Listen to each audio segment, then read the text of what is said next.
Y ahí entra.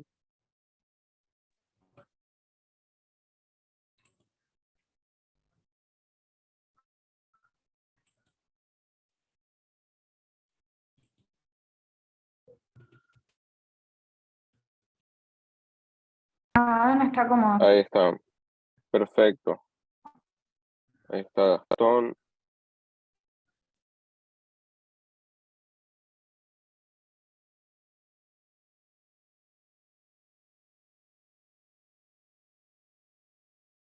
Buenas, Gastón, ¿cómo va? Buenas, ¿todo bien? ¿Cómo están? ¿Qué tal? ¿Todo bien? Súper. Ahí ya estás Tranqui. como panelista. Perfecto. Dame un segundo. Te voy a pasar el host igual para que lo manejes vos ahora.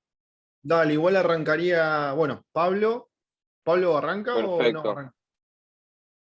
Pablo se iba a estar conectando, me dijo que era muy posible que iba a poder, pero bueno, estaba en Lima, así que por ahí no era cien por Bueno, ciento si es seguro de que lo así, iba a poder. si Pablo no está, arranco yo y se lo paso a Ana, que Ana es la que va a exponer primero y después retomo yo.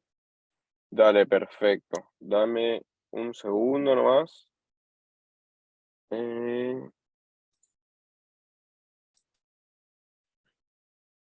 bien, estás vos ya como panelist. Tengo que pasarle a Ana. Creo que Ana no está conectada todavía. Sí, mandale por las dudas. Bien.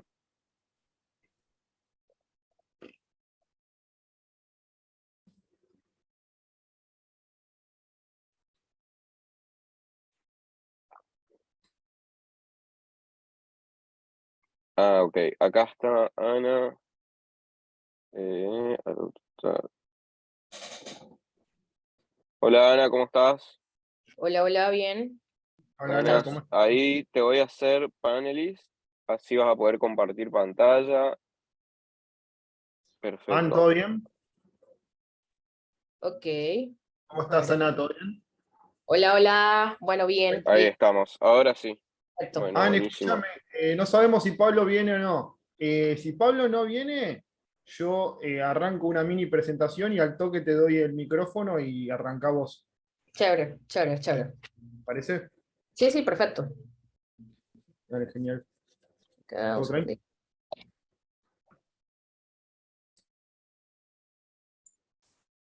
Bueno, creo que estaría todo entonces. Bueno, esperamos. Esperamos mientras se va sumando la gente.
Pablo, buenas Pablo, ¿cómo va?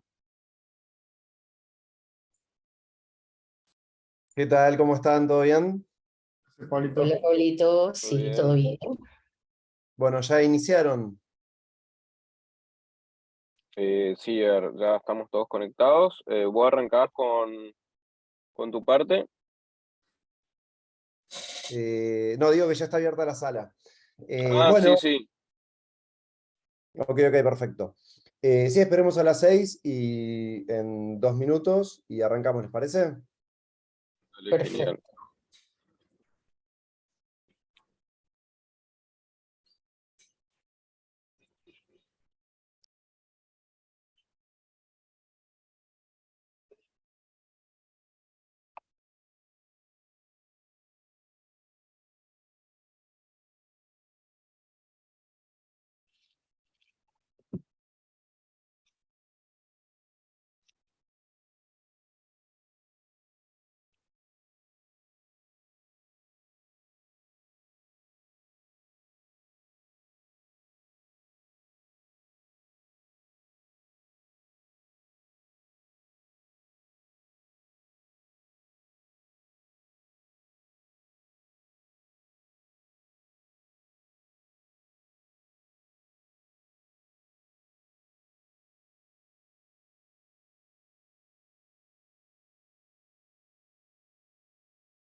Bueno, bienvenidos a todos. ¿Les parece que arranquemos? Gastón, Ana, Bruno, ¿andan todos por ahí? Sí, perfecto. ¿Cómo están? ¿Todo Dale, bien? genial. Bien. Super. Bueno, yo estoy acá desde Lima, que vine al Ethereum Lima Day. Ahora me voy a dar una charla y mañana también. Así que bueno, bienvenidos a todos. Yo voy a hacer una pequeña intro para presentarlos a Ana Ojeda, que ya muchos la conocerán, y a Gastón Biele, que también los conocerán, por todo el trabajo que hacen con todo el tema legal, todo lo que hacen de difusión por el ecosistema y demás. Así que bueno, la idea de hoy es que esta es una clase abierta para que se lleven una idea de qué es lo que estamos armando y qué es lo que lanzamos hoy, que es este curso acerca de todo lo que es legales y regulación y compliance en cripto. Que se puedan sacar también las dudas que tengan y bueno, y que puedan aprender. Básicamente, como muchos nos estuvieron preguntando, el curso está orientado tanto a abogados como contadores, escribanos y todas las personas que están trabajando en los sectores, digamos, de compliance y legales, tanto de empresas cripto como fintechs, startups tecnológicas, estudios contables, legales y demás, donde todos de alguna manera, de a poco, tangencialmente, empezamos a relacionarnos con cripto. Así que bueno, no los quiero aburrir con esta intro porque los cracks son Ana y Gastón, así que bueno, los dejo con ustedes y a divertirse.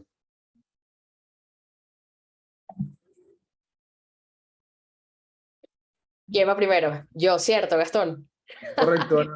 Gastón se quedó así como que, porque no esperábamos tener la intro de Pablo. Bueno, yo estoy contenta de estar acá con ustedes nuevamente en DeFi Education, compartir además este espacio con Gastón y agradecerle primero también pues a Pablo por el espacio que nos da, por la oportunidad inclusive de que vean lo que estamos armando con este programa de legales, que no les voy a hacer spoiler, al final vamos a estar conversando de eso, pero la idea de hoy es que se lleven una idea de por qué las regulaciones y de por qué el compliance y cuáles son esos aspectos legales que son tan importantes para los proyectos en Web3. Es un tema bastante controversial y contradictorio para algunos, sobre todo para aquellos que creen 100% en un ecosistema absolutamente descentralizado, cosa que todavía estamos muy lejos de alcanzar y ya se van a dar cuenta por qué. Y nada, básicamente hoy vamos a hablar un poco de compliance, un poco de regulaciones, incluso a nivel general, no solamente para Argentina, no solamente para Venezuela, sino vamos a ver de forma resumida y breve qué es lo que está pasando, dónde estamos y cuáles son esos aspectos importantes para las empresas, para los bancos, para la fintech, para los exchanges e inclusive para aquellos proyectos que estén desarrollando productos DeFi y productos centralizados. Yo voy a proceder a compartir mi pantalla, pero poder compartirla, creo que sí lo voy a hacer. Perfecto. Vamos a ver. Gastón, porfa, cuéntame si se ve mi pantalla correctamente para las personas que nos van a seguir. Se ve perfecto. Genial. Bueno, hoy vamos a hablar un poco sobre compliance, asesoría legal para proyectos Web3 o para proyectos en cripto, si así prefieren decirlo. Como les decía al inicio, esta es una clase abierta, una clase que puede ser tomada por abogados, por registradores, notarios o bueno, escribanos, como se les dice en Argentina, contadores y en general cualquier persona que esté interesada en entender cuáles son esos aspectos legales y regulatorios que debemos tener en cuenta a la hora de iniciar un proyecto cripto o estando ya en un proyecto cripto y no estando de alguna forma u otra bajo los parámetros legales de algún país. Vamos a comenzar porque tenemos poco tiempo hoy. Yo quiero contarles algunos temas que sé que van a ser de su interés. Primero hablar sobre la regulación en Web3, si es realmente una contradicción a esos principios filosóficos de la descentralización que planteaba Satoshi Nakamoto y cuál es el estado actual de esa contradicción. Luego vamos a hablar de forma muy breve sobre el Grupo Acción Financiera Internacional y sus 40 recomendaciones. Obviamente no vamos a hablar de las 40 recomendaciones, pero quiero contarles qué hace este organismo y por qué es tan importante para la fintech, para las exchanges y para cualquier proyecto o persona que quiera introducirse en este ecosistema. Vamos a tener también un overview de la regulación cripto en Latam, entender dónde estamos, hacia dónde vamos, y yo creo que lo más importante de este aspecto es saber cuál es esa jurisdicción o cuál es ese país que es más crypto-friendly. Yo creo que todavía Latinoamérica no tiene uno que sea como el más, pero sí hay aspectos que ustedes pueden aprender acá y pueden considerar para saber cuál es ese país en donde ustedes pudieran comenzar a operar en Latinoamérica, teniendo incentivos fiscales e incentivos legales que sean beneficiosos para su proyecto. Y finalmente, tal vez podamos tocar un poco sobre cuáles son esos aspectos que tenemos que tener en cuenta al utilizar criptomonedas dentro de nuestros proyectos. Hay riesgos legales y hay riesgos financieros, y este es uno de los aspectos que poco se habla en la industria cripto.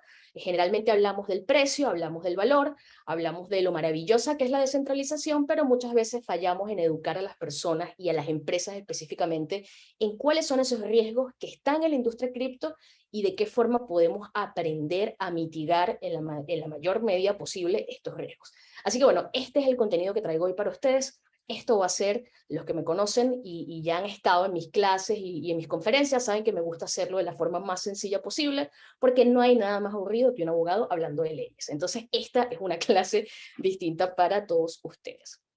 Vamos a comenzar con el primer punto. No me presenté porque, bueno, hay poco tiempo. Luego podremos hacer una presentación. Mi nombre es Ana Ojeda, soy abogada, especialista en cripto. Tengo una firma que se llama Liga de Rods, nos enfocamos en todo el tema regulatorio, hemos trabajado en distintos proyectos de leyes cripto en Latinoamérica, en el mundo, y esto es básicamente lo que hacemos. Y por eso hoy estoy acá con DeFi Education. Así que nada, ya para comenzar y ponerle un toquecito de seriedad a esto, yo creo que lo primero que tenemos que preguntarnos es si hablar de regulaciones en Web3 es una contradicción. Y este es un aspecto interesante para comenzar, para dar comienzo a los proyectos que queramos emprender, porque yo pues noto con preocupación que de alguna forma u otra se intenta vender un discurso de que para tú tener un proyecto en Web3, una startup o cualquier clase de solución, imagínense una billetera, un exchange, un bridge, lo que sea, la solución que sea, no es necesario cumplir. Es decir, podemos estar operando libremente sin la intervención de los reguladores. Y esto hasta cierto punto es verdad.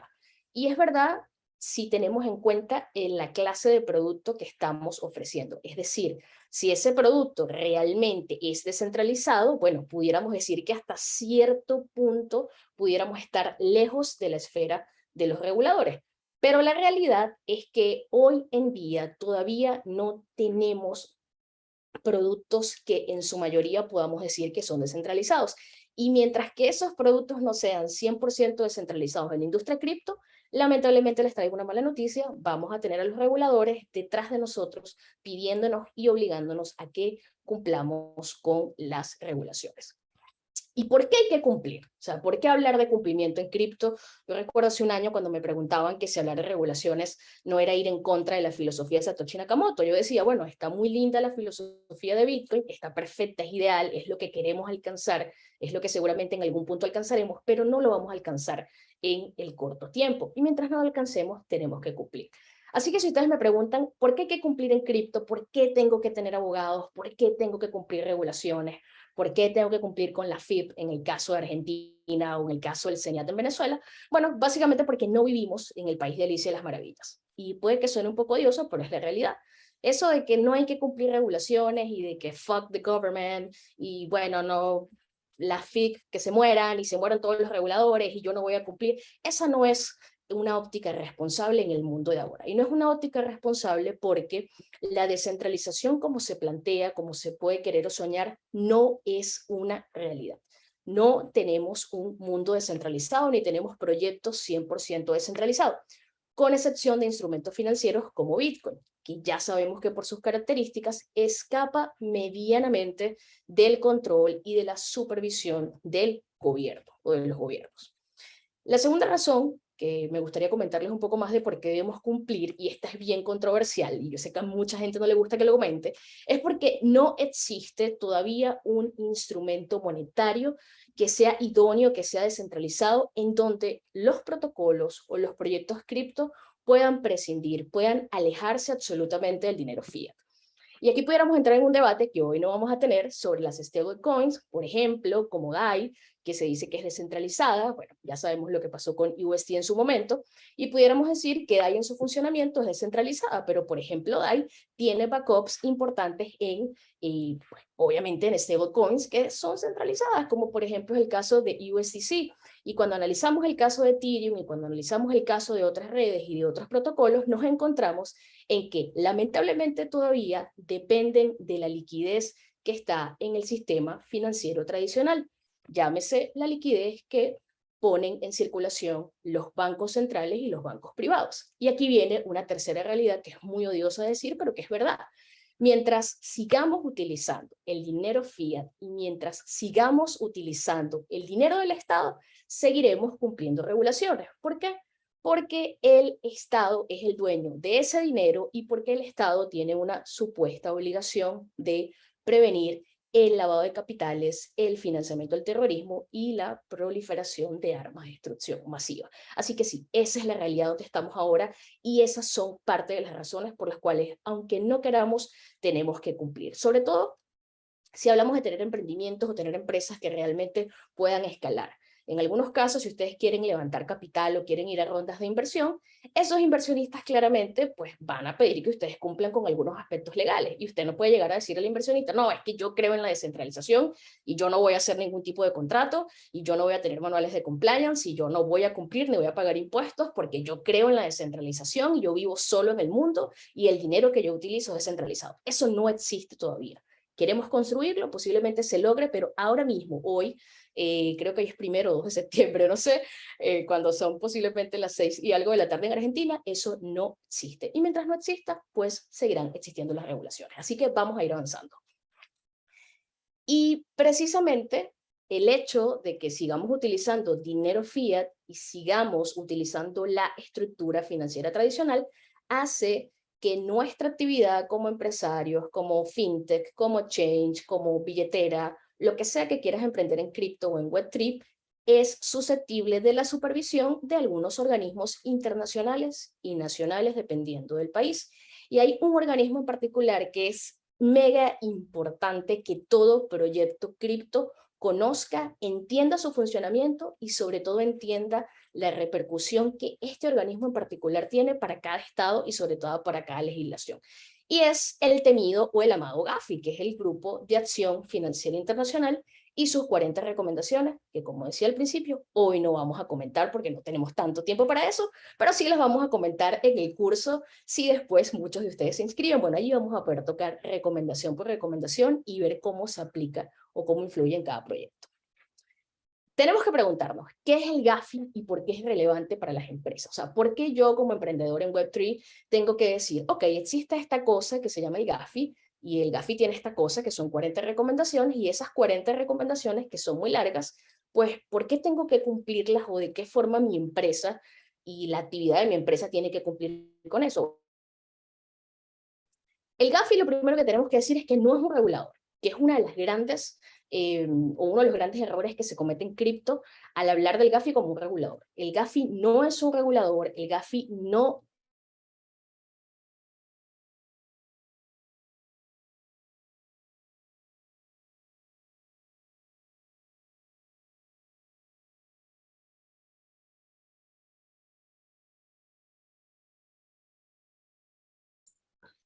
Bueno, espero que entre que vuelve Ana, sigo un poco yo con su diapositiva y bueno, apenas se conecte, y que ojalá sea dentro de poquito tiempo, retoma.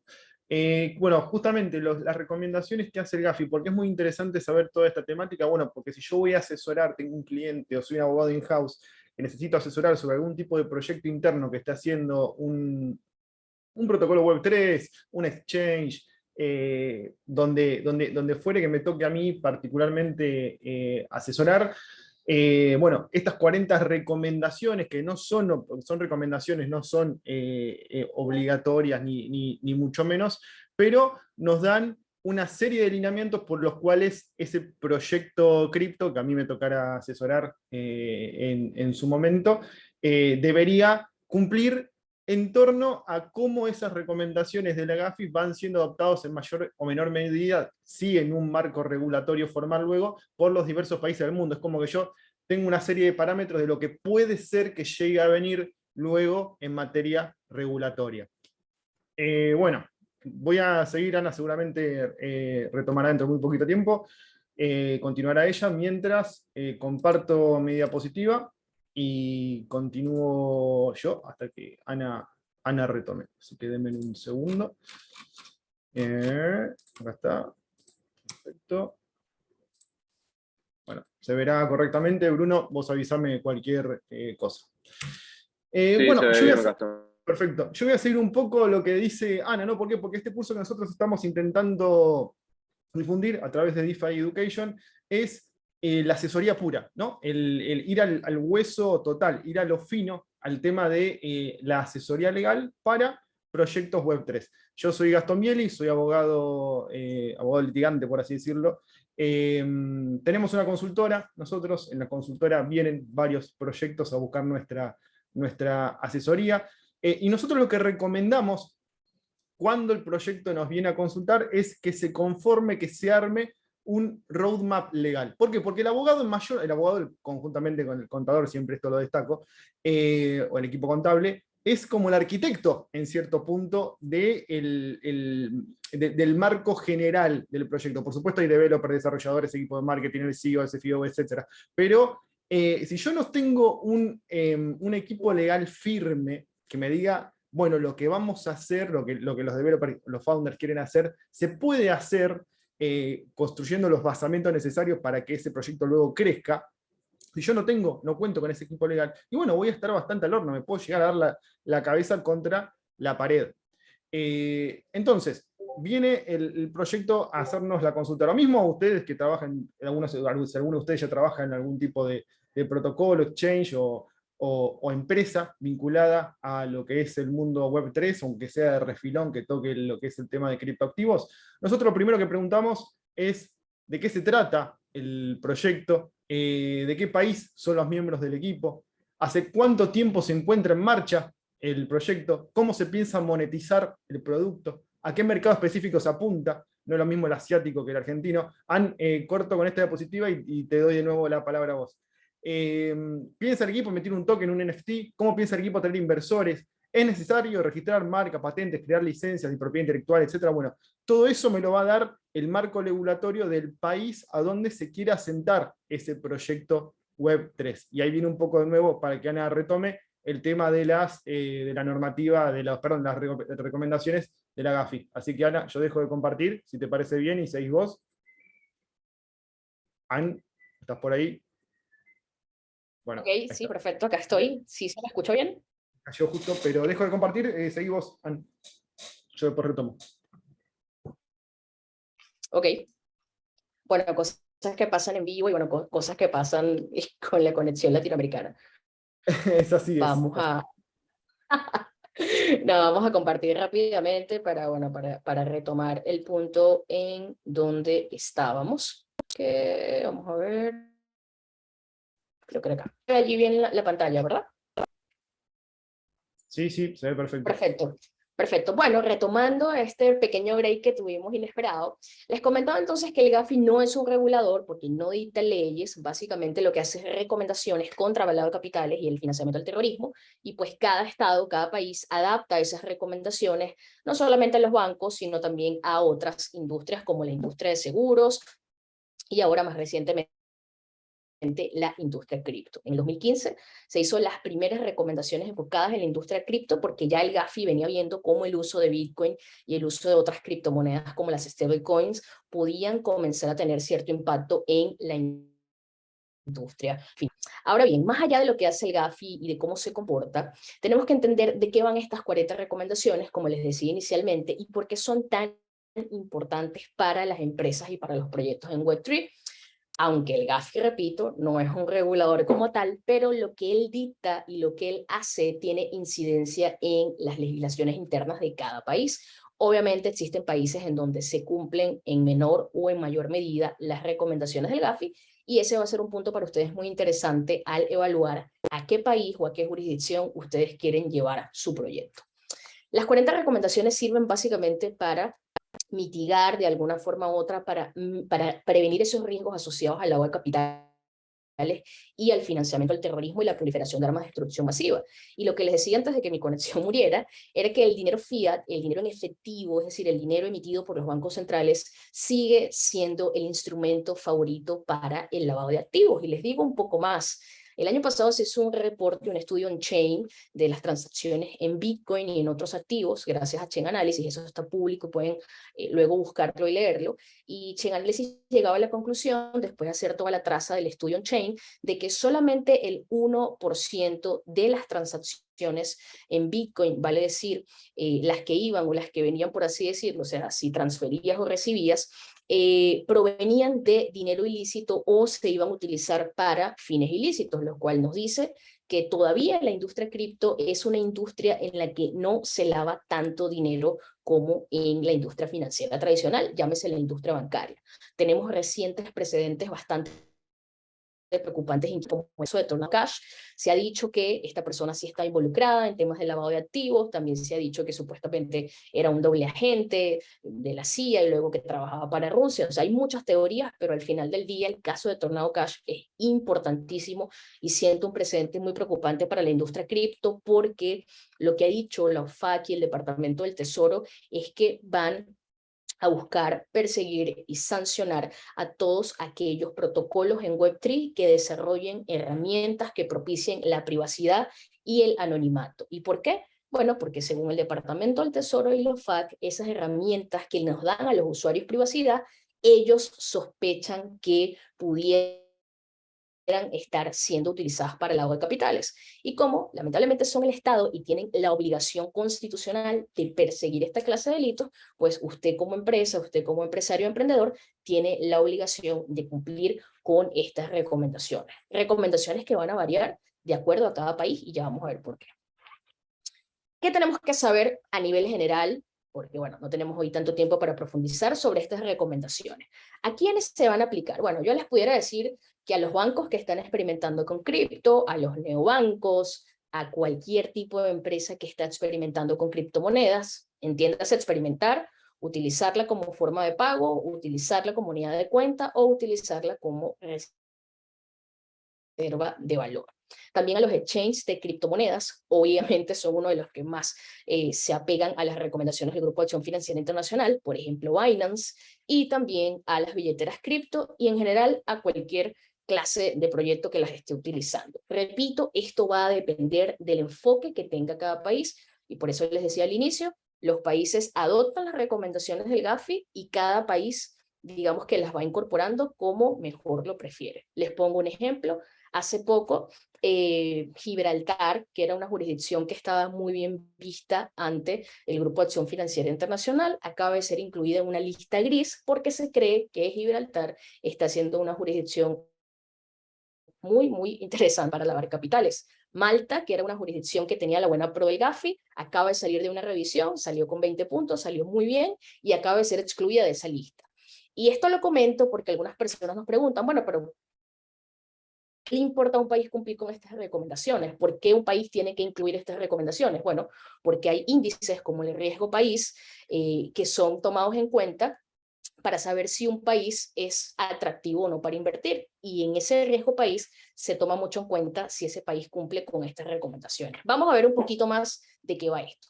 ¿Qué tienen que hacer los bancos, las empresas, los exchanges y cualquier proyecto cripto? Bueno, en teoría deberían cumplir con las 40 recomendaciones, no con todas, porque hay instrumentos que ustedes van a desarrollar, pues que bueno, no, a lo mejor no tendrán que aplicar las 40, pero sí, por ejemplo, las más importantes, ¿no? Y para eso es necesario que cada empresa tenga un departamento de compliance o por lo menos 1 o 2 abogados especialistas en esta materia.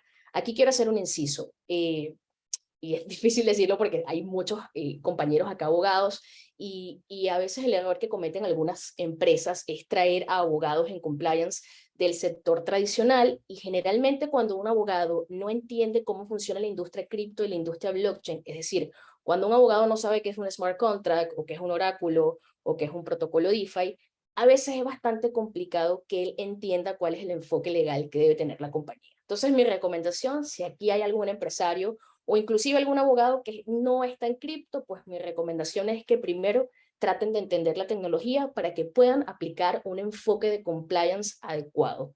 Cripto se parece mucho al sistema financiero tradicional, se parece muchísimo, pero hay muchas variaciones que tienen que ver con la tecnología y es importante que aprendan a entender esas variaciones. Como un segundo punto, y voy a decir empresas, pero ya saben que es empresas, bancos, exchanges, etcétera, deben informar periódicamente de sus operaciones a reguladores bancarios, a reguladores tributarios y especializados. Y esta es una de las cosas por las cuales muchas personas en cripto dicen, bueno, no utilices Binance, no utilices Coinbase, no utilices KuCoin, no utilices FTX o cualquier exchange, o inclusive hablemos de billeteras como por ejemplo Velo, como por ejemplo Lemon, incluso otras billeteras que están en Latinoamérica. Ojo, esas dos solo son ejemplos, soy muy amiga de todas esas comunidades, pero son intercambios centralizados que deben cumplir con la obligación de informar a los reguladores sobre lo que hacen, porque están operando bajo un marco legal de un país. Entonces, para las empresas saber que tienes que informar periódicamente de tus operaciones, de quiénes operan en tu plataforma o en tu exchange o en tu billetera y también claramente informar de cualquier otro dato que te pida ese regulador. En el caso de Argentina puede ser la AFIP, en el caso de Venezuela puede ser el CENIAT, en el caso de Argentina puede ser el Banco Central, en el caso de Venezuela tenemos un regulador natural para las criptomonedas como la SUNACRIP, y si eres un empresario, si tienes un proyecto que tenga que ver con Web3, vas a tener que informar, te guste o no. Otra de las cosas que ustedes tienen que saber es que una de las recomendaciones más importantes del GAFI es la recomendación número 10, que es la debida diligencia del cliente, conocida por todos nosotros seguramente como el temido KYC, que es el Know Your Customer o conoce a tu cliente. Y yo siempre lo explico de esta forma sencilla. O sea, es básicamente, no sé si ustedes recuerdan, no sé, hace 10 años cuando ibas a un banco a aperturar una cuenta bancaria y te daban una planilla o una hoja y allí tenías que colocar, bueno, cuál era tu nombre, cuál era tu apellido, cuáles eran tus ingresos, a qué te dedicabas, cuáles eran los montos que mensualmente podías transar. Bueno, básicamente el KYC en cripto es eso, o sea, exactamente lo mismo, pero en cripto, en donde tú debes verificar tu identidad y pues vas a tener algunos límites de transacción para que el exchange o el banco o la billetera entienda quién eres como cliente, quién eres como usuario y en qué momento las operaciones que tú hagas pudieran ser sospechosas para informarlas o reportarlas a quién, a los reguladores. Otra de las obligaciones o de las recomendaciones que yo les doy a todos estos sujetos que están acá es que deban aprender a gestionar adecuadamente los riesgos legales. Yo recuerdo y esto creo que lo conversamos la última vez que estuve en Argentina, yo recuerdo cuando el caso de UST de Terra el colapso, no voy a nombrar la plataforma, pero había una especie de quilombo, como dicen ustedes en Argentina, con una billetera muy famosa allá que que estaba ofreciendo UST, y entonces, bueno, sabemos que UST colapsó y había usuarios diciendo que iban a demandar a esa billetera porque esa billetera no había gestionado los riesgos adecuadamente y que era culpable y que tenía que regresarle a los usuarios el dinero que habían perdido. Entonces, bueno, ese es un ejemplo fantástico y espectacular de que los proyectos en Web3 deben aprender a gestionar sus riesgos legales, es decir, términos y condiciones, cuestiones relativas a la propiedad intelectual, cuestiones relativas al lavado de capitales y específicamente lo que tiene que ver con la atención al consumidor y la protección al cliente. Otra de las cosas importantes que estos actores tienen que tomar en cuenta es ese deber de colaborar o de informar, no solamente con instituciones financieras, es decir, con bancos, sino con otras casas o con otros intercambios de criptoactivos. Y esto no lo voy a profundizar tanto porque ya lo vamos a ver un poco más adelante. Y por último, pero no menos importante, para terminar este breve resumen, estos actores tienen el deber, no es la facultad, es el deber de reportar operaciones sospechosas. Y una operación sospechosa, para que lo entiendan, es esa que escapa de los límites de la normalidad del perfil del usuario o del cliente. Por ejemplo, imaginemos que yo mensualmente en Binance, porque bueno, es el exchange que más utilizo, intercambio en el P2P, imaginemos un límite de 1000 USDT mensuales. Y me mantengo en ese perfil por unos 6 meses. Bueno, imaginemos que después de los 6 meses yo comienzo a tradear $10,000, $50,000, $70,000 y eso va a generar una alarma en Binance de decir, hey, pero ¿de dónde esta persona que venía con este perfil, que venía con este monto de transacciones, está comenzando a operar con estos otros montos y hacia estas cuentas? Entonces, bueno, hay que tener también cuidado con eso porque si el exchange o la billetera o el banco o quien sea no reporta estas operaciones sospechosas, va a tener problemas legales que pues serán más o menos graves de conformidad con la jurisdicción porque hay un deber implícito en el proyecto de reportar a la autoridad estas operaciones. Y yo sé que seguramente alguien viéndome acá diciendo, no, por eso es que tenemos que tener exchanges descentralizados y billeteras descentralizadas porque pues van a saber todas nuestras operaciones, y en algún punto puede ser verdad, pero como les decía al inicio, todavía no estamos en un mundo 100% descentralizado y lamentablemente si estás construyendo en Web3 y vas a utilizar plataformas centralizadas y vas a pedir créditos al banco y vas a trabajar con inversores y vas a trabajar con dinero fiat, todas estas recomendaciones que te estoy contando tienes que tenerlas en cuenta. Pregunta, ¿cuáles son las recomendaciones del GAFI más importantes? Vamos rápido con esto. La número 1, que es el enfoque basado en riesgos, que ya les comentaba un poco cuáles son esos riesgos que pueden surgir. La recomendación número 3, el delito de lavado de activos, también se les comentaba. Recordarles que se vayan con esta información valiosa en cripto, según Chain Analysis, que además es la firma que asesora el Departamento del Tesoro, es decir, no es una firma china, no es una firma rusa, no es una firma venezolana, no, es la firma favorita y predilecta de casi todos los gobiernos del mundo por la reputación intachable que tiene. Según Chain Analysis, solo el 1% del dinero de Bitcoin y otros activos proviene o se deriva en dinero ilícito. Y aunque solamente sea un 1%, al Estado no le importa. Al Estado le importa que tú cumplas y punto. Y la más importante, aquí me voy a detener un par de minutitos, es la regla de viaje, que es uno de los dolores de cabeza más absurdos que ha tenido la industria cripto en los últimos meses, diría en el último año, porque básicamente lo que dice esta recomendación es que los exchanges, las billeteras, los proveedores de activos virtuales tienen la obligación de reportar, escuchen esta locura, reportar todas las operaciones que superen el umbral de los 1.000 euros o de los $1.000. Es decir, si usted utiliza Binance, o utiliza KuCoin, o utiliza Coinbase, o cualquier exchange que esté centralizado y que cumpla con las regulaciones de cualquier país, lo más probable, un 95%, es que cada operación que nosotros hagamos por sobre el umbral de los 1.000 euros o los $1.000 esté siendo anotado en una hojita, y esa hojita se reporta periódicamente a los reguladores de esos países. O sea, eso de que, por ejemplo, algunos dicen, bueno, Binance no está autorizado para operar en Argentina, pero los argentinos lo utilizan.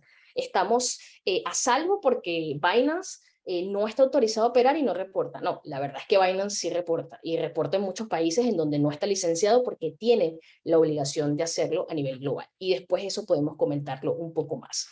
Lo otro que tienen que saber en relación a la regla de viaje es que no solamente tienen el deber, los proyectos en Web3, de informar a los reguladores, sino que además tienen el deber de informar a otros proyectos. Es decir, les voy a poner otro ejemplo. Imaginemos que yo utilizo, no sé, por ahí vi que hay una alianza entre ERTM y Velo, me encantó además. Imaginemos que yo utilizo ERTM y utilizo Velo para fondear, recibo PayPal por ERTM y luego eso lo envío a Velo.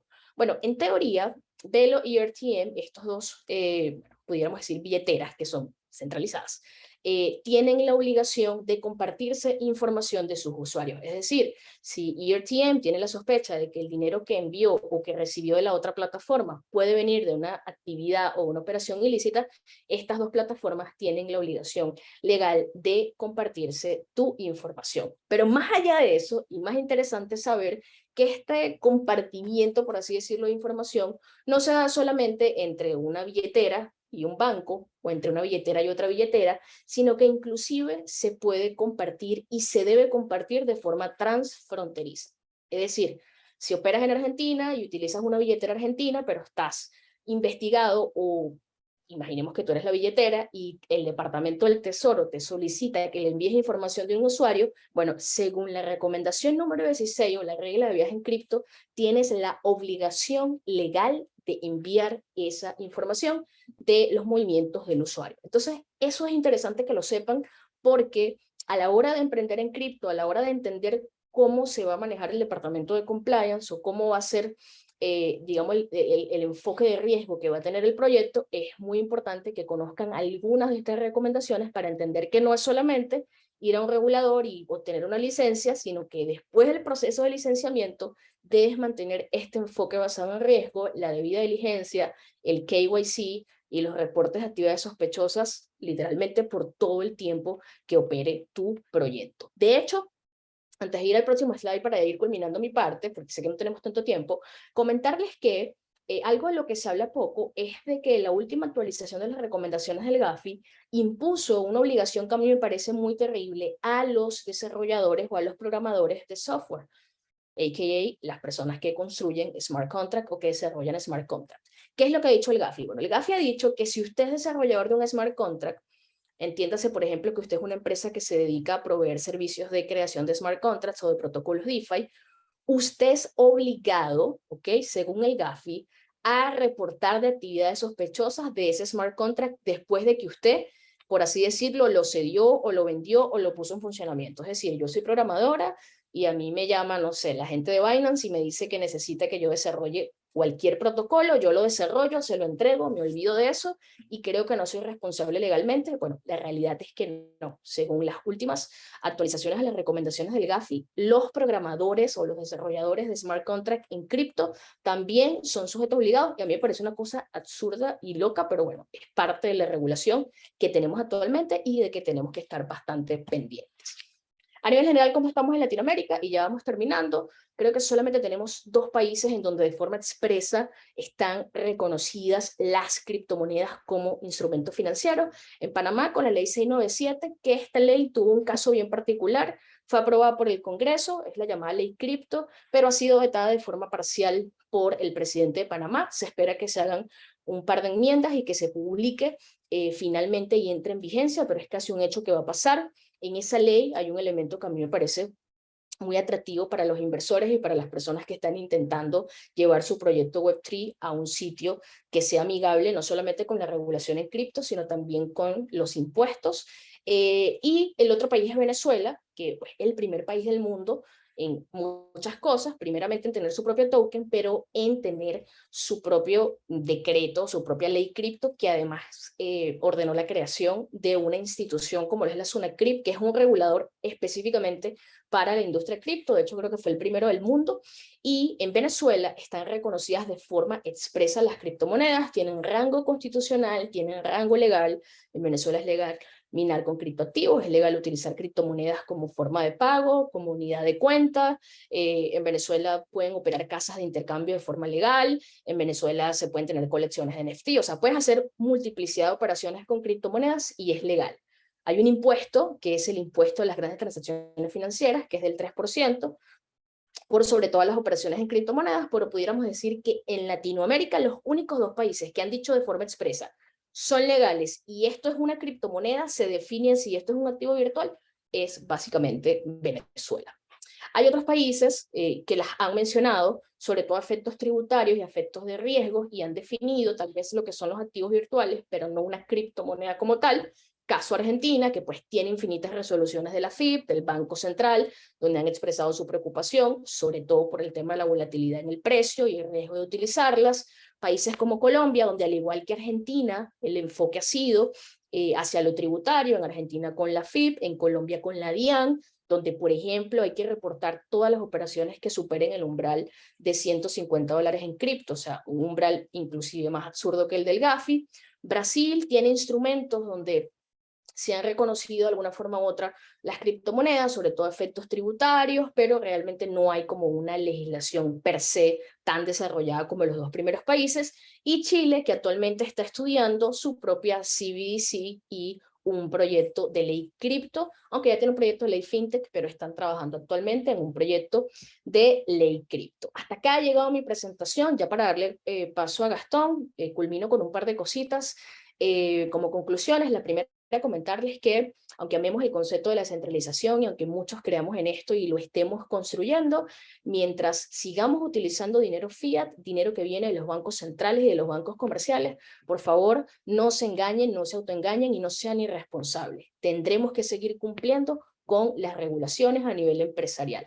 Ahora bien, si el instrumento que ustedes van a construir es 100% descentralizado, porque el frontend de ese proyecto es descentralizado, porque el internet que usas para acceder es descentralizado, porque no hay forma de que tus operaciones sean rastreadas y porque además el dinero que vas a utilizar para proveer liquidez a tu proyecto de Web3 es descentralizado, good for you, genial, lo lograste. Pero mientras uno de esos componentes que vas a necesitar para sacar adelante tu proyecto no sea descentralizado o provenga del mundo fiat, lamentablemente tienes que tener en cuenta todas estas recomendaciones. Y por último, y no menos importante, pues agradecer a Pablo por la invitación, agradecer a Gastón por el espacio y contarles que, aquí va a ser un poquito de publicidad, si yo por ustedes me inscribo en el programa, ya van a ver al final de qué se trata, porque realmente vamos a tener una formación bastante completa de todos los aspectos que tienen que tomar en cuenta a la hora de tener un proyecto Web3, aspectos obviamente legales y contables y tributarios. Vamos a tener un staff de profesores increíbles, donde, bueno, Gastón y yo vamos a estar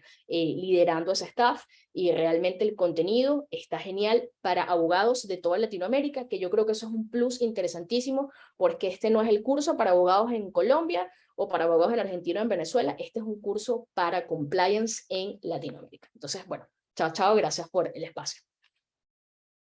Bueno, genial, Ana. Gracias, excelente tu parte de 10. Bueno, sigo compartiendo pantalla donde nos quedamos la otra vez. Ana, corto con la tuya y sigo con la mía. Ahí estamos. ¿Se ve correcto? Si me puedes decir, Ana, si se ve bien.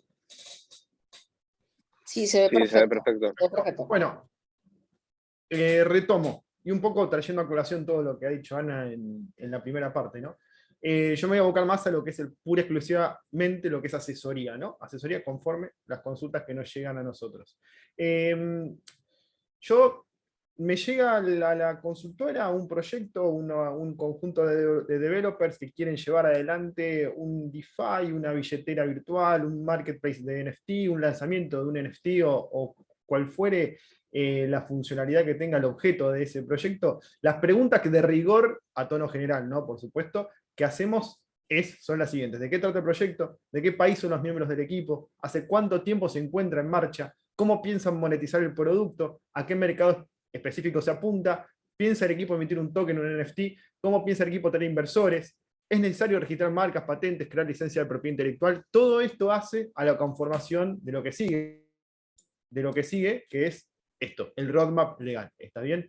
Nosotros vamos a ir asesorando desde cuestiones de genéricas propias del objeto del proyecto. Vamos a asesorar la estructura societaria que puede llegar a conformar o no, bien como dijo el caso de Ana, si el proyecto es 100% descentralizado, que raramente lo sea. Ahora vamos a ver ciertos casos de ejemplo. Si no lo es, bueno, probablemente haya que desarrollar algún tipo de estructura societaria. Los contratos comunes que se utilizan en proyectos Web3 para aplicar a grants, los términos de uso, las políticas de privacidad, los SAFT para las inversiones, los Token Purchase Agreement, los NDA, los Master Service Contract, con eso lo vamos a ver un poquito más adelante.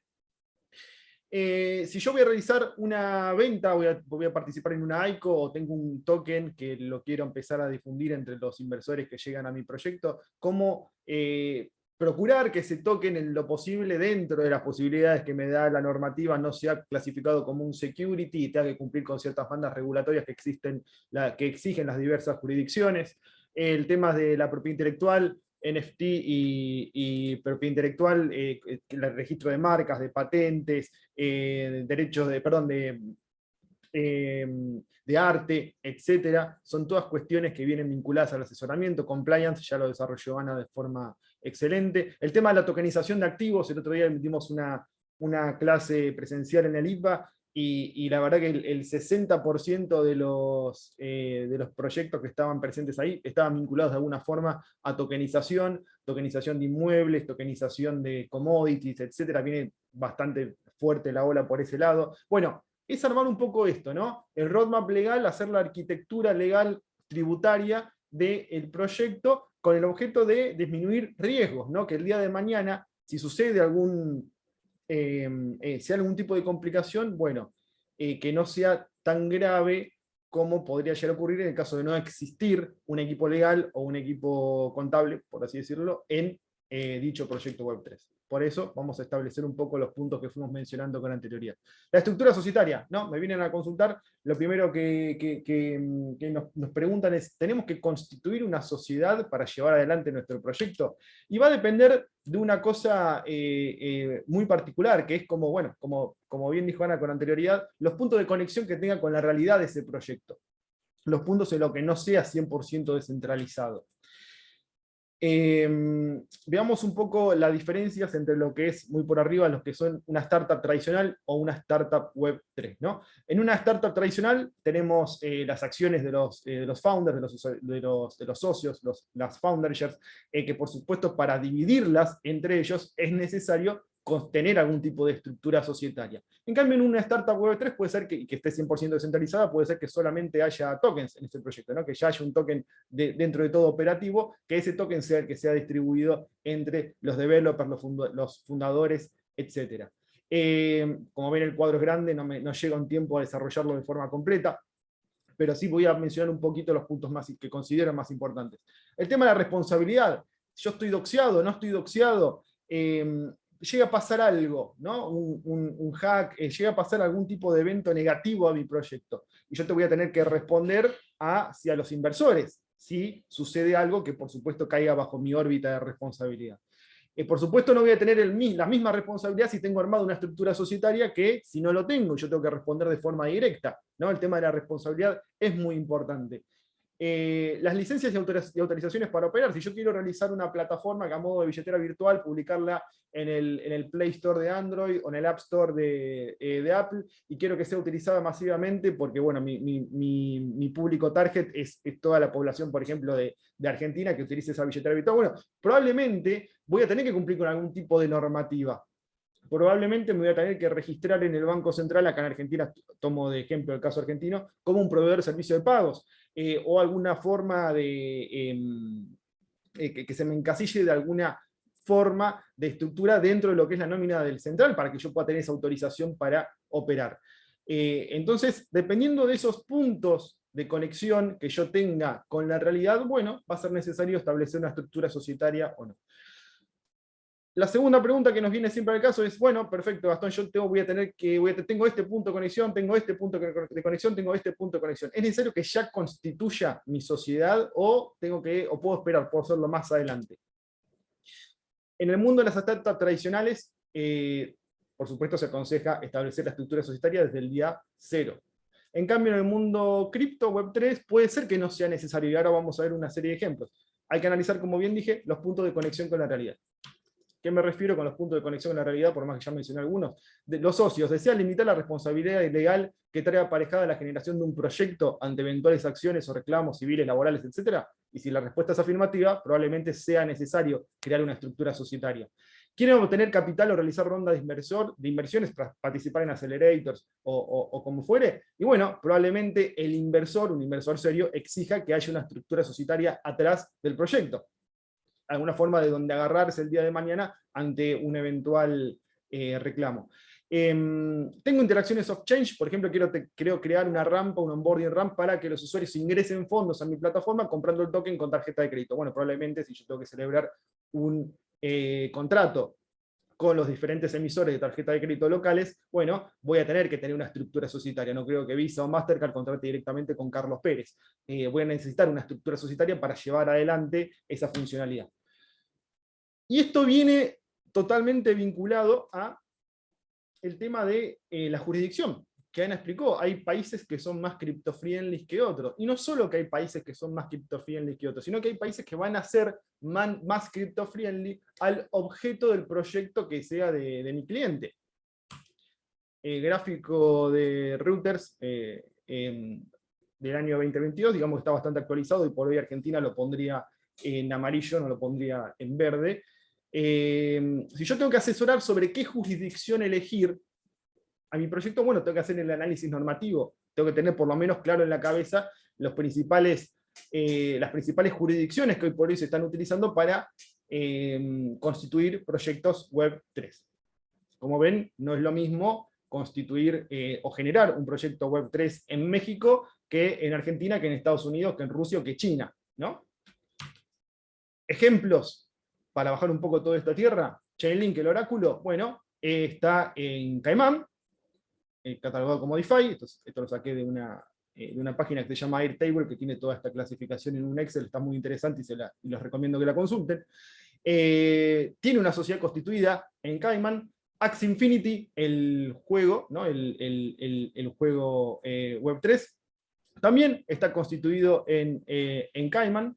El Avalanche, la L1, está en Delaware. Delaware es una de las jurisdicciones que más se utilizan, recepcionan favorablemente a los proyectos Web3, por así decirlo. Es una incorporated en Delaware. Arbitrum, la L2 de Ethereum, también una corporación en Delaware. Uniswap, el DEX, lo mismo, Delaware, Compound, Helium, los CryptoPunks y Bored Ape Yacht Club, que son los NFT que más hoy por hoy están valorizados en lo que es la blockchain de Ethereum. Hoy por hoy ambos pertenecen a lo que es Yuga Labs. Es una incorporated, una C Corp en Delaware. Ahora bien, estos proyectos están constituidos legalmente en una determinada jurisdicción y tenemos la más variedad de objetos, por así decirlo. Tenemos DeFi, tenemos blockchain L1, L2, tenemos DEX, tenemos juegos, tenemos el caso de Axie Infinity, tenemos NFT puros, como es el caso de Yuga Labs, por más que tiene ahora el metaverso, que está creando un metaverso en sí. Después tenemos otros proyectos, por así decirlo, ya no son proyectos, sino que son otros productos, por así decirlo, que no están constituidos y no tienen una jurisdicción de cabecera, no están asentados en una jurisdicción específica. Bitcoin, por ejemplo, no tiene una entidad legal que la represente. SushiSwap, el DEX que está sobre Ethereum, no tiene también una entidad legal base. Es un proyecto que se encuentra 100% descentralizado. YERN, el protocolo, lo mismo. Index, lo mismo. No tienen una entidad legal cabecera y no se encuentran radicados en una determinada jurisdicción.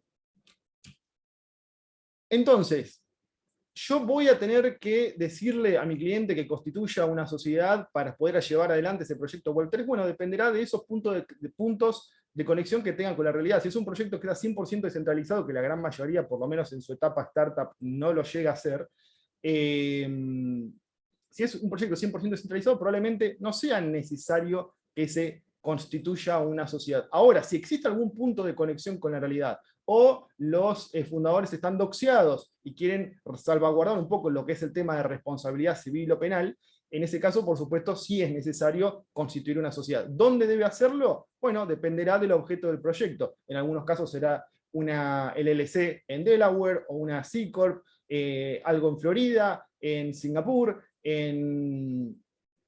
bueno, dependerá mucho de estas preguntas también, por ejemplo, ¿no? El equipo.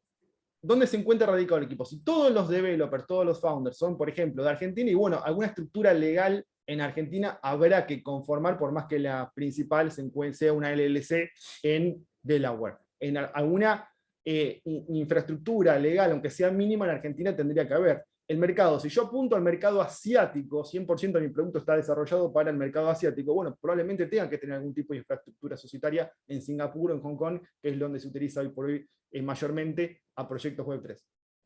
Es necesario que el producto cumpla con alguna especie de registro en el mercado objetivo, y bueno, precisamente para cumplir con ese registro, lo más probable es que tengan que tener algún tipo de infraestructura societaria.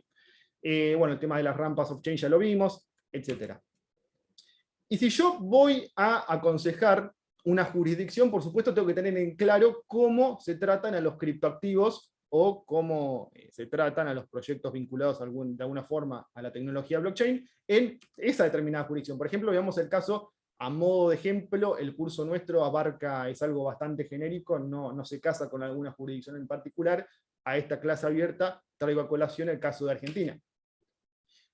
Acá en Argentina no tenemos una ley especial que regule directamente las criptomonedas. Tenemos diferentes normativas que de refilón, de alguna manera, tienen impacto, pero no hay una ley especial como es el caso de El Salvador, por ejemplo. También hay varios proyectos que se estuvieron tratando hasta hace unos años atrás, y por hoy ninguno tiene prioridad, y menos con el marco económico financiero que estamos teniendo. Pero en Argentina tenemos la ley de firma digital, que establece lo que es una firma electrónica, un documento digital, etc. Eso queda encasillado tranquilamente a todo lo que es la tecnología blockchain, y los que son transacciones sobre la tecnología blockchain. Sí tenemos varias comunicaciones del Banco Central que hace alusión a los criptoactivos. Tenemos una resolución de la UIF, tenemos determinados comunicados de la Comisión Nacional de Valores acá en Argentina. Tenemos la ley 27430 que grava las rentas financieras, esto pura y exclusivamente del marco tributario, entre otras las ganancias derivadas de las monedas digitales. Tenemos varias comunicaciones, bueno, del Banco Central recientes, siendo la última, esta que les menciono acá, la comunicación A7506, que tiene un mes y medio, que es la primera previsión expresa que tenemos en Argentina para transaccionar sobre criptoactivos, que antes era un terreno totalmente neutro, por así decirlo. Esto como que tornó un poco la vara para abajo. Es un caso que lo voy a mencionar muy por arriba. El Banco Galicia procuró a los clientes, el Banco Galicia, la entidad financiera, le procuró a sus clientes la posibilidad de poder transaccionar con determinados criptoactivos por la plataforma del home banking que habían diseñado a tales efectos. La funcionalidad duró un día y medio, ¿por qué? Porque al día y medio que se tornó activa, salió esta comunicación del central, por la cual se estableció que las entidades financieras no pueden realizar ni facilitar a sus clientes la realización de operaciones con activos digitales, incluidos los criptoactivos, ¿no? Digamos que es algo que pegó bastante de lleno en la industria. Hoy por hoy la gran mayoría de las fintech cripto que hay acá localmente en Argentina están registrados como proveedores de servicios de pago bajo la nómina del central, por ende esta normativa que fue dirigida a las entidades financieras no les pega de lleno, pero bueno, es como que hubo un cierto alboroto porque tranquilamente esto se pone en entidades financieras y PSP, proveedor de servicios de pago, hubiera sido un desastre total en todo nuestro mercado cripto local. No sucedió, ojalá que no suceda, por supuesto, Pero bueno, a lo que yo me refiero es eso. Yo si tengo que asesorar un proyecto sobre qué jurisdicción elegir, estas temáticas las tengo que tener en claro, ¿no? De nuevo, no es lo mismo Argentina que Estados Unidos, no es lo mismo Argentina que México, que Colombia, que Venezuela. En Argentina, por ejemplo, para seguir indagando un poquito más, estos temas los tengo que tener muy bien claros sí o sí, los criptoactivos no son dinero fiduciario, de ella no son moneda de curso legal, como es el caso de El Salvador, que tampoco son dinero electrónico. En Argentina los criptoactivos son bienes, que no son cosas, así están clasificados como en el Código Civil y Comercial de la Nación, bienes inmateriales que no son cosas, que integran el patrimonio del individuo, ya sea una persona física o una persona jurídica.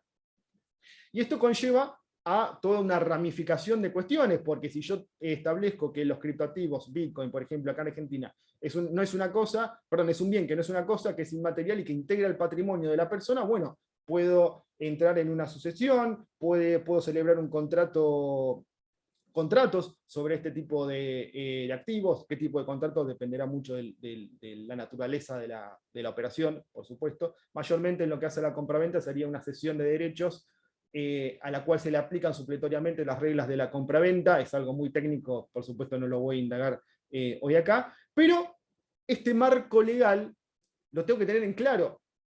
Yo no le puedo decir a un proyecto que quiere establecerse acá en Argentina y quiere procurar una billetera virtual que no existe, o puedo omitirle que existe esta normativa. Porque el día de mañana sale una nueva que venga a impactarle a los PCP o tenga otro marco que pueda afectar de lleno al proyecto, y bueno, ahí hubo un riesgo que no se valoró oportunamente cuando se efectuó el asesoramiento. Bueno, ahí estuvimos un poco estableciendo lo que es el análisis societario y lo que es la jurisdicción, cuando uno opera de consultor hacia un proyecto Web3. Después el otro tema que siempre consulta el cliente es el tema de el financiamiento. Bueno, yo tengo mi proyecto, quiero participar en rondas de inversión, no sé si me conviene hacer bootstrapping, si me conviene entrar en una incubadora, si en un accelerator, ¿qué es lo que vos me recomendás hacer para yo poder financiarme? Bueno, como ustedes sabrán, hay diferentes modalidades hoy por hoy en el mercado que se utilizan masivamente. Yo voy a hablar más que nada de las que son privadas, más que nada. Después vamos a ver cuando estemos en el curso ya de lleno y con más tiempo, todo lo que es crowdfunding, bootstrapping, las demás metodologías que se utilizan hoy por hoy. En cripto puramente hay dos etapas que dividen a un proyecto, que generalmente, si ese proyecto tiene pensado lanzar un token, es la ICO, ¿está bien? Todo lo que es pre-ICO y lo que es post-ICO, siendo la ICO, la Initial Coin Offering, como el punto objetivo, por así decirlo. El financiamiento pre-ICO puede venir por el lado de grants, puede venir por el lado de inversores que toman conocimiento del proyecto y quieren invertir de forma directa. En esos casos, y siempre se consulta mucho por ese lado, el instrumento que se utiliza como vehículo para el inversor en lo que es una venta privada se llama SAFT, Simple Agreement for Future Tokens. Es un contrato, ¿no? Es un contrato que tiene determinadas características propias del mundo cripto, por así decirlo. Todo eso en lo que es la etapa de la venta privada, ¿no? Después está la venta pública, donde ya hay una ICO, donde esa ICO se va a encontrar regida por los términos y condiciones de la plataforma que haga las veces de Launchpad. Bueno, para que vean un poco hoy por hoy cómo está el panorama con el tema de inversiones en proyectos Web3. ¿Y qué es un SAFT? Y con esto voy cerrando porque ya no me queda mucho tiempo para meterme un poco con el tema de los contratos, ¿no? Que se utilizan mayormente en proyectos Web3. El SAFT como vehículo de inversión es el que se utiliza mundialmente en lo que es preventa, en lo que es venta privada y preventa, todo lo que es antes de una ICO. Está originado en este paper que fue generado en el año 2017, se llama TSAFT Project. Es un paper que es accesible a todo el público, cualquiera lo pueda consultar. Pone TSAFT Project en internet y va a acceder al sitio donde está todo el white paper sobre cómo opera este contrato. Es una solución a fin de admitir que los inversores adquieran en forma temprana, en una preventa de tokens, antes del ICO, el derecho a que en un futuro se les entregue tokens de un determinado proyecto, procurándose diversas garantías para el inversor sobre lo que recibirán. Es muy parecido al SAFE de lo que es equity del mundo tradicional, el SAFT, por supuesto, sobre tokens.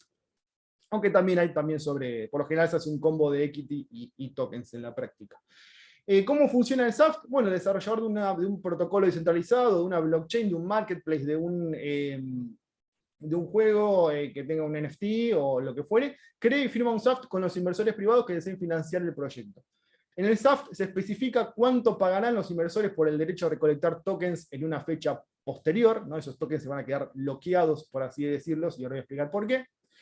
Se establece un calendario a modo de lockup con las fechas previstas donde serán liberando los tokens objeto del contrato.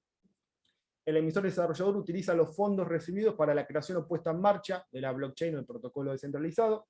Una vez que el desarrollador ha creado la funcionalidad prometida, genera los tokens y los entrega.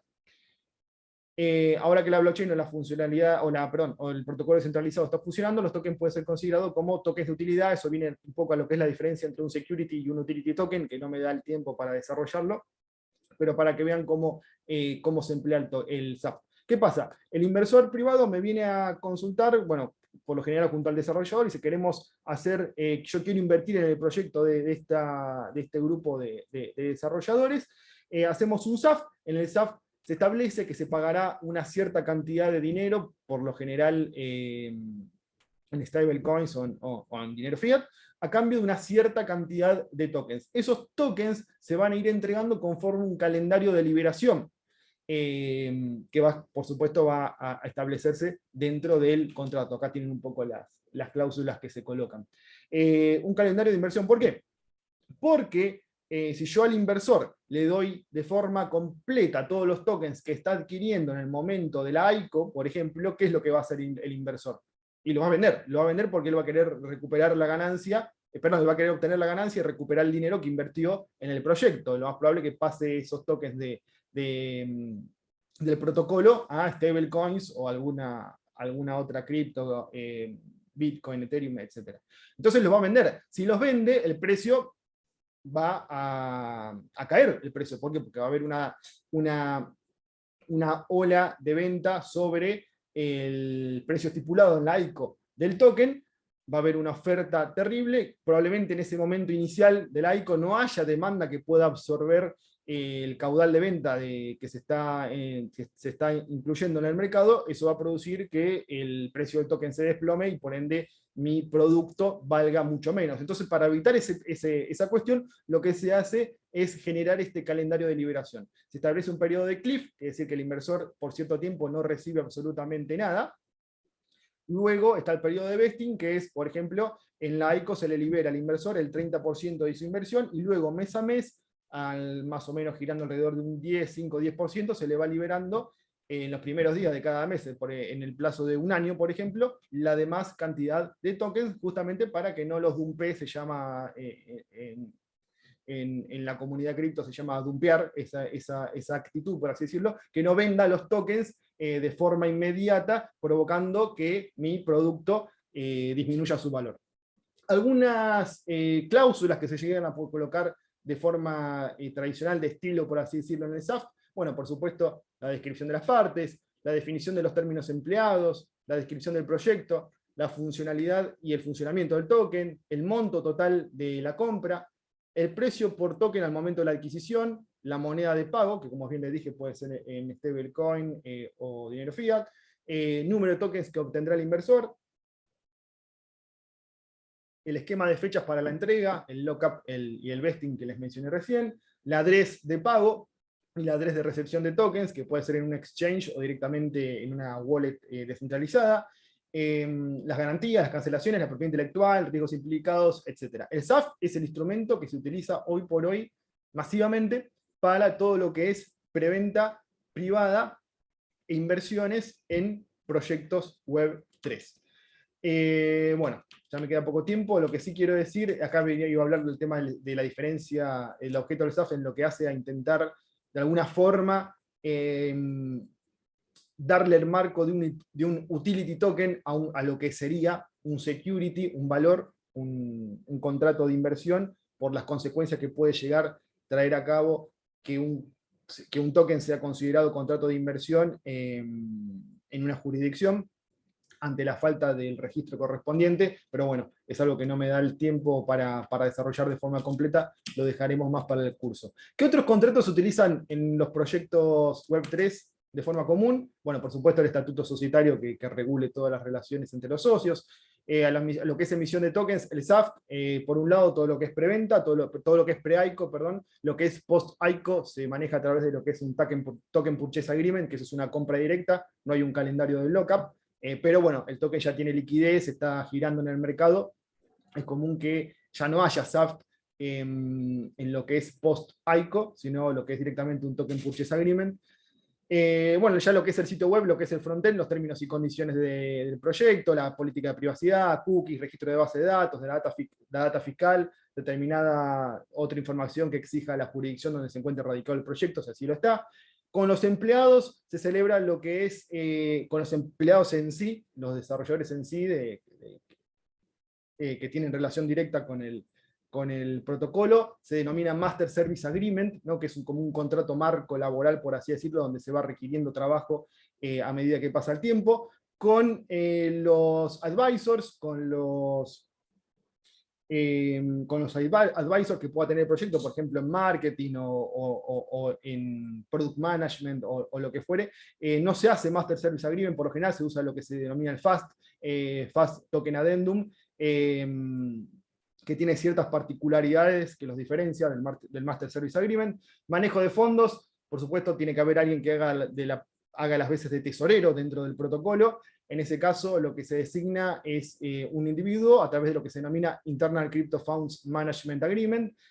Bueno, después todo lo demás, perdón, el contrato anterior, Internal Crypto Funds Management Agreement, a fin de establecer los riesgos, las obligaciones y las responsabilidades que tiene esa persona, ¿no? Por ejemplo, para pagarle a los empleados en cierta fecha, convertir tokens del protocolo a stablecoins y poder abonar a los empleadores, a los trabajadores o a los advisors. Otros tipos de contratos que se utilizan, insider trading, hoy esto es muy importante, no dejan de caer fallos, más que nada en Estados Unidos, sobre este tipo de cuestión. Es muy importante que estén delimitada la información por la cual los empleados o mismo los founders pueden divulgar o pueden acceder dentro del protocolo. El inside trading es un contrato que se celebra siempre, siempre, siempre es aconsejable realizarlo. Los NDAs, y por supuesto los que exija la jurisdicción sede para cumplir con las normas regulatorias. Bueno, hasta acá di un poco el panorama general en lo que hace a la tarea de asesoramiento. Cuando un proyecto viene a la consulta, o algunos temas que ustedes tienen que tener en claro si son abogados o contadores o estén trabajando en el área de compliance in-house, o sea que trabajan ya dentro son el team legal de un determinado protocolo, proyecto, startup o producto vinculado de alguna forma a la tecnología blockchain, Web3 o criptoactivos. Y ahora quiero hablar del curso, justamente que lanzamos en conjunto con DeFi Education, con Pablo y equipo, este curso que codirigimos con Ana, que la verdad que ella es palabras mayores en todo lo que es la materia de compliance, la tiene muy clara.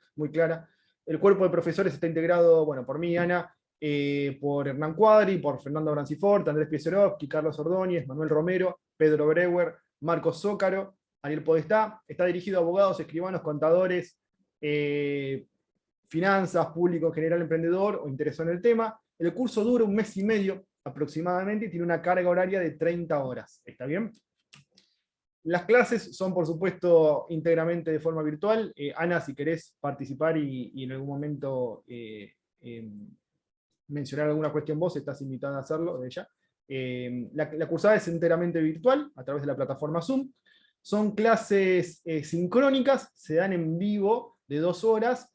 La orientación, por supuesto, es teórico-práctica, para que ustedes puedan justamente aplicar estos contenidos a la quehacer diaria de cada uno, que no sea una cuestión sumamente teórica, que no tenga aplicabilidad.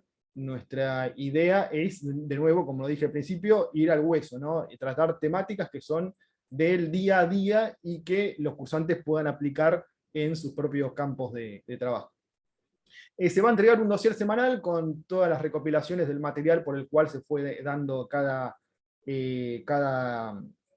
clase en particular. Se dictarán 2 clases por semana, los martes y jueves de 18 a 20 horas.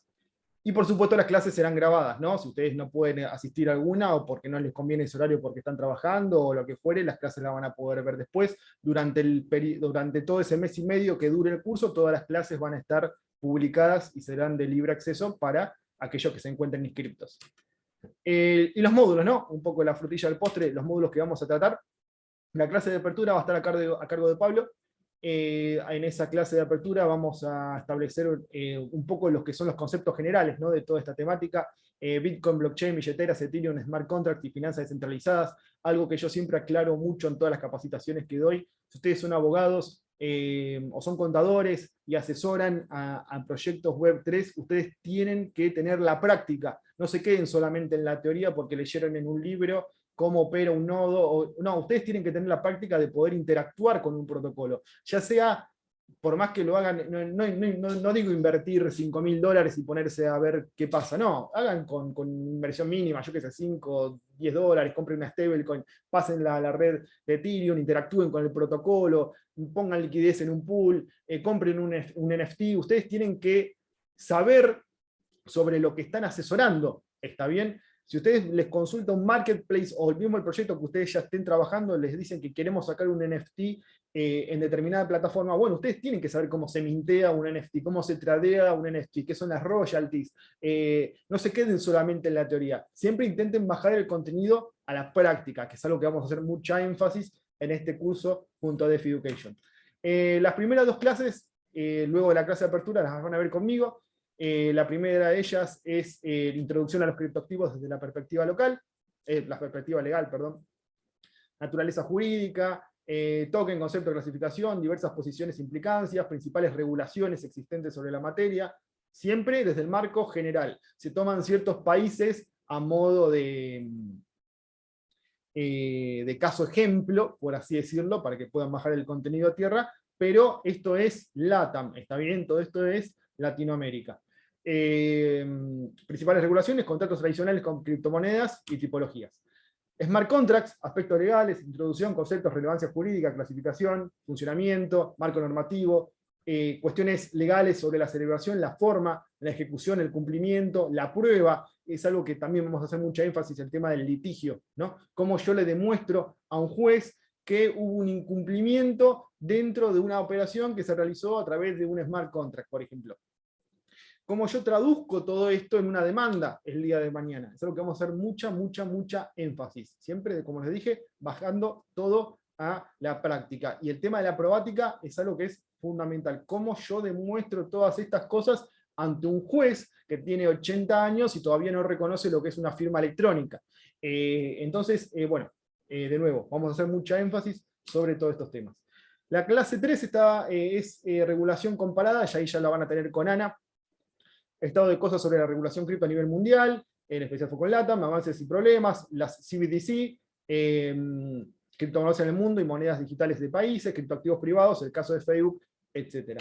La cuarta clase también es con Ana, puro y exclusivamente lo que es compliance, regulación internacional, KYC, AML, EFT, KYC, Know Your Customer, AML, Anti-Money Laundering, enfoque para exchange, bancos, gobiernos, startups, responsabilidad de los exchange legal económica, responsabilidad de los influencers contratados, consideraciones a la hora de armar los términos y condiciones del proyecto, los proyectos de ley que hoy por hoy andan dando vueltas, regla de viaje y su aplicación, el tema de las normas Gafi, de las recomendaciones de Gafi. Este tema es muy interesante, es una de las clases más importantes que creo que va a tener el curso, que son los aspectos tributarios, ¿no? Aspectos tributarios y contables. Nosotros somos abogados, yo soy abogado, perdón, probablemente acá haya algunos o bastantes contadores escuchando esta mini capacitación. El tema tributario es de total relevancia, ¿está bien? La jurisdicción que yo elijo para que el proyecto pueda llevarse a cabo, bueno, tiene que ser la jurisdicción que sea más beneficiosa en lo que hace al apartado legal como el apartado tributario. ¿Cuál tiene mayores incentivos? ¿Cuál no? ¿Dónde van a tener que tributar los socios directamente bajo su persona? ¿Dónde tributa la sociedad? No es lo mismo una LLC en lo que hace el campo tributario que una corporate, que una C Corp en Delaware. tienen diferentes esquemas tributarios particulares.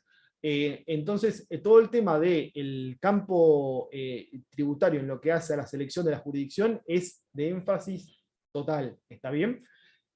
¿Qué van a ver ahí? Con Marco Zócaro, que es especialista total de la materia, marco impositivo de la compraventa de criptoactivos y su tenencia, la minería y los impuestos, breves comentarios sobre la regulación de otros países, pago de sueldos y honorarios en criptomonedas. Cripto y financiamiento empresarial, con Fernando Branciforte, ICOS, el caso de TDAO, diferencia con el crowdfunding, fondeo de capitales virtuales, bueno, el contrato SAF, vesting, esto ya lo vimos un poquito por arriba ahora, potenciales riesgos, responsabilidad, bootstrapping, todas las formas de financiamiento que hoy por hoy existen hacia proyectos Web3, lo van a poder ver en esta clase. El tema de la DAOs, DAC y DAS, esto lo van a ver con Ana, qué son y cómo funcionan, principales experiencias y problemáticas. Hoy por hoy hay una ola bastante interesante con el tema de DAOs. ¿Conviene hacer una DAO sobre el proyecto o no conviene? ¿Qué implicancias legales, tributarias trae aparejado? Bueno, todo eso lo van a ver acá. Regulación vigente a nivel global, regulación local, responsabilidad del ente y sus miembros, jurisdicción aplicable, está todo descentralizado, las votaciones son descentralizadas, pero eso está bajo alguna jurisdicción en el caso que haya un conflicto entre los votantes de una determinada propuesta. Bueno, todas esas preguntas las van a poder responder en esa clase. Criptoactivos y derecho penal. Esto lo van a ver con Fernando Branciforte también. Los criptoactivos como objeto de acciones delictivas, estafas cripto, configuración de los distintos tipos legales, posibilidades de actuación. Hay veces que se puede actuar, hay veces que no.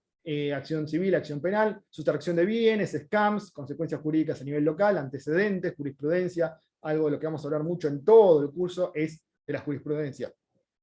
Por supuesto que, como se imaginarán, en Latinoamérica no tenemos una vasta jurisprudencia que trate todas estas temáticas, porque digamos que dentro de todo el marco es bastante innovador, pero en Estados Unidos, en ciertos países de Europa sí la hay, y bueno, todo eso lo vamos a traer aplicado para el curso. Porque en mayor o menor medida, luego con determinados matices, por supuesto, propios de la jurisdicción de donde surja el fallo, se terminan aplicando. Acciones de freeze, otros delitos potencialmente vinculados a las criptomonedas, embargos, lavado de activos. ¿Puedo yo solicitar un embargo a Binance sobre una cuenta determinada? ¿Cómo lo hago? Bueno, Fernando es abogado litigante, tiene mucha experiencia sobre el tema. Esta clase les va a ayudar mucho a resolver esas cuestiones. Cripto y derecho laboral, ¿no? Las relaciones entre los dueños del protocolo, los founders, con los propios empleados. ¿Puedo pagar las remuneraciones utilizando criptoactivos conforme la legislación vigente de ese país? Proyectos de ley que por hoy existen, la legalidad, el caso de los traders, freelancers, desarrolladores, developers de aplicaciones, los diferentes tipos de contratos que existen y que se utilizan hoy a la fecha. Cripto, derecho de familia y sucesiones. Este tema lo da Hernán Cuadri, que él trabaja en el Poder Judicial acá en Buenos Aires y se dedica a las cuestiones dentro de lo que es la Cámara Civil y Comercial del Departamento Judicial de Morón. Él trata todos los temas de familia. Hay un par de antecedentes acá en Argentina sobre el tema de criptoactivos en sucesiones. No son muchos, pero los hay. Pero bueno, como les dije, vamos a ir trayendo todo lo que es la jurisprudencia comparada, aplicándola de nuevo con ciertos matices a los marcos locales. Implicancia de los criptoactivos en el derecho de familia, matrimonio, uniones convivenciales y administración de los criptoactivos, divorcio, consecuencias jurídicas, los criptoactivos y la muerte de las personas, formas sucesorias y consecuencias, testamentos, etc. Criptominería, aspectos legales y tributarios y organizativos de la criptominería. Esta clase la tienen con Andrés Piesiorowski, que él asesora a varios grupos locales, hubs de minería. La explotación individual y profesional de la criptominería, seguros, criptominería, estructura jurídica del negocio, instrumentos jurídicos para la explotación profesional de la criptominería. La clase 12, ya llegando al final, tokenización de activos, uno de los temas que está más en boga, nos llueven consultas con el tema de tokenización. Esto lo van a tener con Fernando Branciforte. No es lo mismo desarrollar un proyecto de tokenización de inmuebles sobre Argentina que sobre Uruguay. Es totalmente distinto y las posibilidades de éxito son totalmente distintas. Concepto de clasificación en el mundo, tokenización de activos, títulos de valores digitales, tokenización de bienes muebles, tokenización de inmuebles, registro público on-chain versus off-chain, casos de uso, ejemplos en el mundo, regulación nacional e internacional, organismos de control. Ahí respondo a las preguntas que haya. Clase 13, la anteúltima, totalmente vinculada a litigio, proceso, práctica y probática.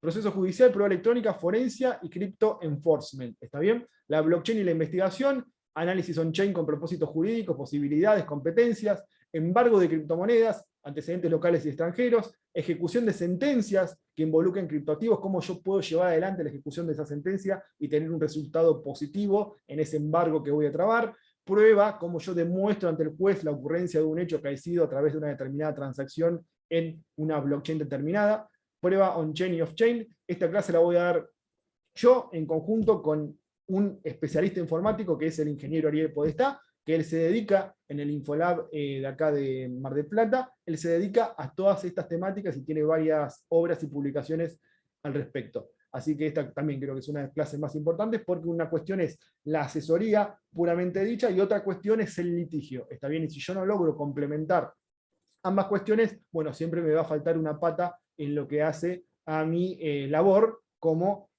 abogado de todos los campos, por así decirlo, vinculados a temáticas Web3.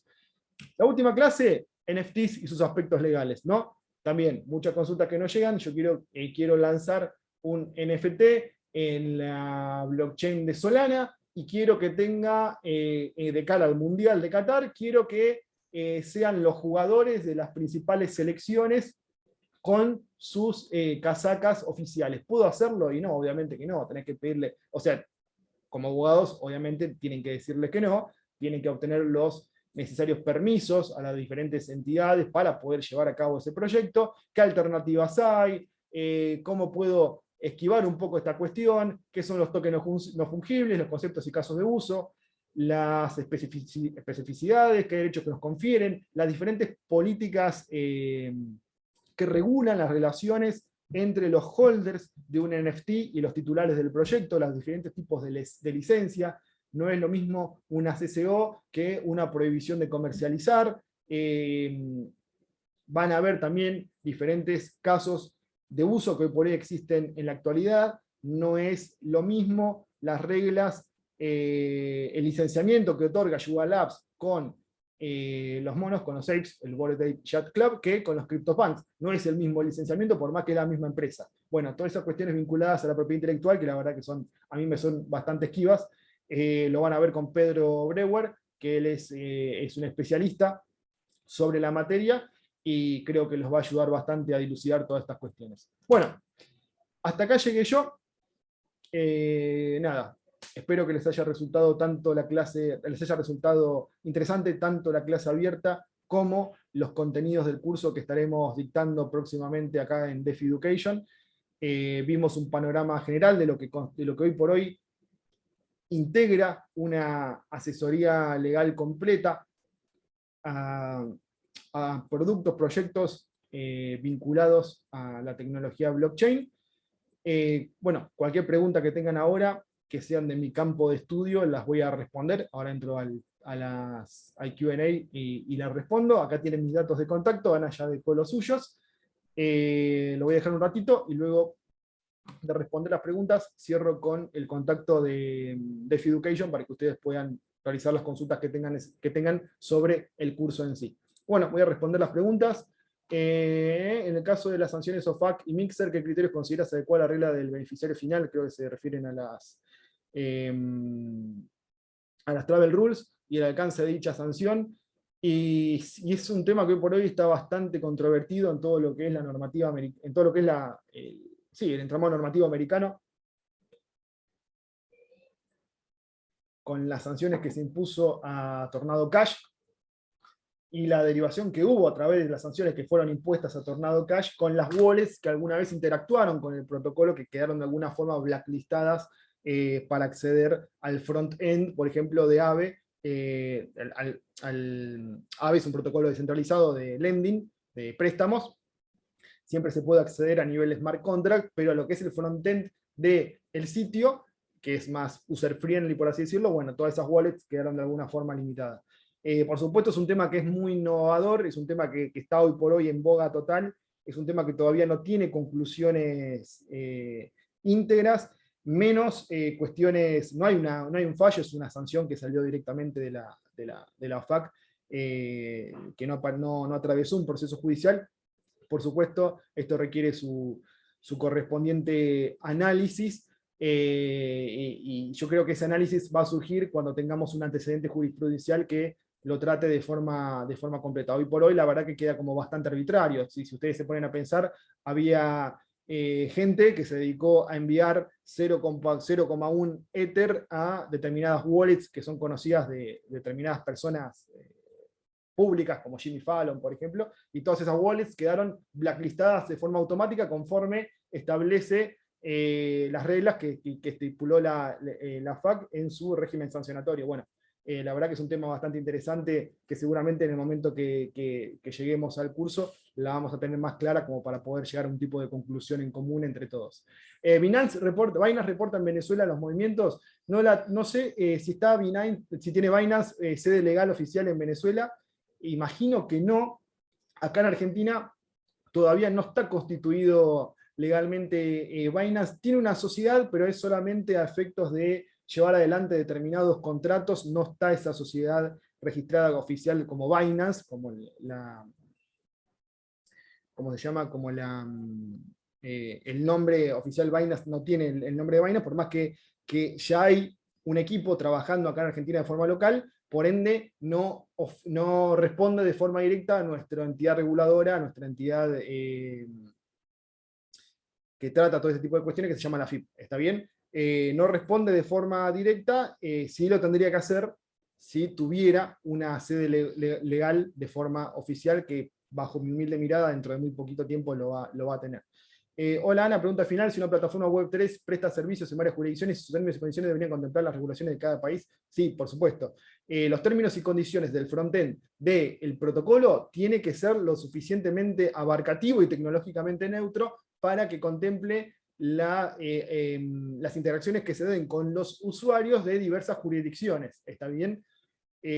Por eso, en la gran mayoría de los contratos, y eso en el SAFT es moneda corriente, siempre se estipula en un primer apartado cuáles son los países que se encuentran excluidos de utilizar, de operar con el SAFT en ese tipo de contratación específica, o dentro de un protocolo, cuáles son los países que se encuentran excluidos que no lo pueden utilizar. ¿Está bien? Por temas regulatorios locales, con lo que serían los propios usuarios que se encuentren asentados en esa jurisdicción, que en la última instancia terminan siendo consumidores de alguna forma. ¿Está bien?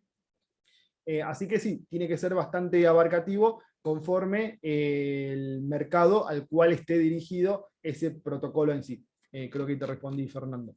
¿Qué recomendaciones toman los exchanges o proyectos con operaciones en distintos países? Bueno, las reglas de las recomendaciones de Gafi son bastante indicadoras en lo que hace a qué rumbos debe seguir ese proyecto a fin de el día de mañana poder afrontar los marcos regulatorios que puedan ir surgiendo. Podrían enviar por mail la presentación del Dr. Bieli, sí, por supuesto, se la voy a dejar a disponibilidad desde ya. Y Bruno, como es el tema del Discord de DeFi Education, Bruno, eso después respondelo vos. Bueno, ahí terminé, respondí todas las preguntas que había en el Q&A. Cualquier otra duda que tengan, desde ya háganmela llegar por correo a mí o a Ana. Sobre la metodología de inscripción, metodología de pago, todas cuestiones administrativas, ya les habrá llegado en el mail que enviaron desde DeFi Education, ahí tienen toda la información estipulada. Si no les llegó, contacten a DeFi Education por través de alguno de los canales que tienen acá mencionados. Bueno, hasta acá llegué, dejo de compartir pantalla. Fue un gusto poder estar aquí hoy con ustedes. Ojalá los podamos tener como cursantes. No me gusta decir la palabra alumnos, me gusta más cursantes, porque yo creo que toda la gente que vaya a concurrir al curso de criptolegales es gente que ya tiene conocimiento, es como casi un curso de posgrado, por así decirlo. Es gente que tiene conocimiento básico porque de alguna forma llegaron acá y deben estar interesados en la temática. Yo creo que el curso los va a ayudar mucho a afrontar los desafíos que puedan tener aparejado la utilización de estas tecnologías por medio de sus clientes, ¿no? De sus correspondientes clientes, o sus correspondientes empleadores, si es que hoy por hoy ya no están trabajando en algún tipo de protocolo. Así que nada, bueno, compartí toda la información, tienen el material accesible, la clase está grabada, va a ser subida a YouTube, las diapositivas van a quedar a disposición, Y cualquier duda que tengan de índole administrativa, ya les mencioné y les mostré los canales para poder contactarse con la gente de DeFi Education. Así que nada, ya es viernes, es el último día de la semana, no los quiero aburrir más. Fue un gusto poder estar acá participando con ustedes. Agradezco a Pablo y a Ana y a DeFi Education por la posibilidad de estar aquí. Y les mando un saludo a todos y ojalá nos estemos viendo a fin de mes en la primera clase del curso Criptolegales que vamos a realizar junto a DeFi Education. Les mando un saludo a todos.